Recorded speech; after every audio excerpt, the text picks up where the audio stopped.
Salut, bienvenue dans Musicam Scribere, installez-vous et mettez-vous à l'aise. Il y a une notion importante quand on parle d'harmonie, c'est les différents renversements des accords. Alors je vais aller à l'essentiel ici, donc ça devrait être rapide. Ce qu'on a vu dans le Musicam Scribere numéro 20, c'est ce qu'on appelle l'état fondamental des accords parfaits.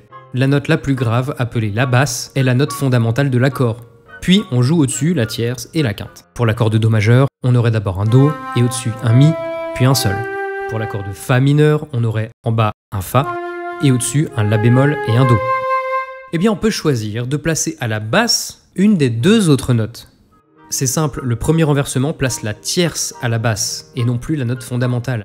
Donc pour Do majeur, ça donnerait Mi comme note la plus grave, et au-dessus on aurait le Sol et le Do.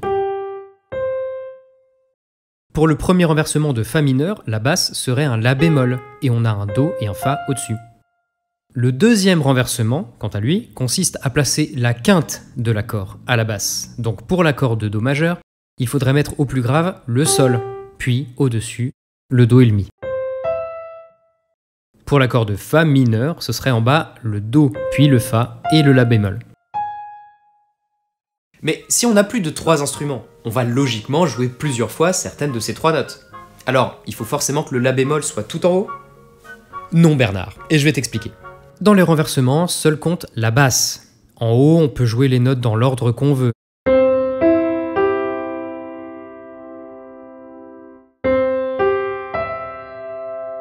Dans le deuxième renversement, avec la quinte à la basse, eh bien, on peut jouer la fondamentale, la tierce ou même la quinte sur la voix du haut, la plus aiguë.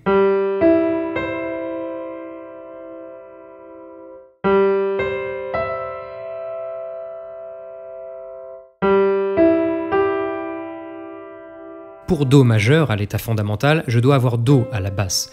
Mais si je veux, je peux jouer un Sol juste au-dessus et mettre la tierce Mi le plus haut. Même si ce ne sont pas les intervalles les plus directs entre ces notes.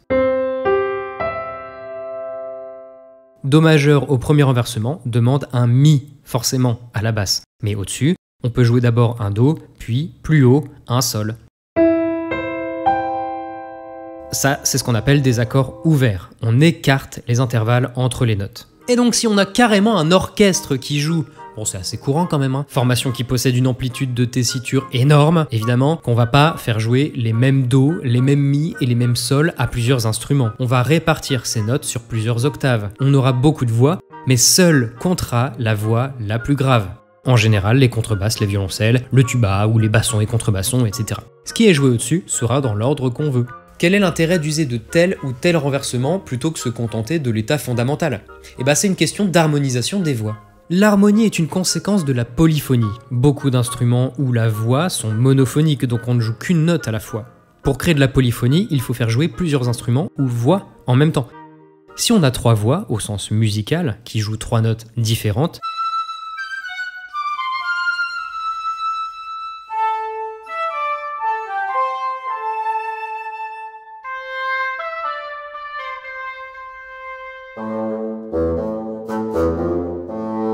là, on peut former des accords.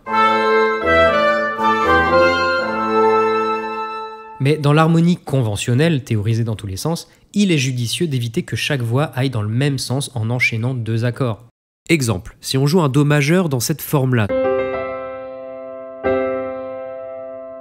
suivi d'un Ré mineur, on ne pourra pas écrire le deuxième accord comme ça. Mais plutôt comme ça. Parce qu'ici la voix du haut monte, tandis que les 3 voix au-dessous descendent. Ça sonne moins brut aux oreilles. Donc les renversements sont la clé pour respecter ce genre de règles. Et évidemment, je ne vais pas pouvoir approfondir ce sujet-là, mais les règles d'écriture sont toutes parfaitement détaillées dans plusieurs ouvrages, dont le traité d'harmonie de Koechlin, et aussi sur cette chaîne YouTube d'un professeur d'harmonie, Gradus ad Parnassum, une chaîne avec un titre également en latin, donc c'est classe, que je vous recommande. On s'arrête là pour les renversements. Alors, ce que je viens de dire, c'est le dernier millimètre du sommet de l'iceberg de l'harmonie classique, mais au moins on l'aura évoqué ici. Et du coup, la prochaine fois, on va pouvoir introduire les accords de 4 sons. Ne rentrez pas trop tard, câlin à votre chat, écoutez de la musique. Bisous!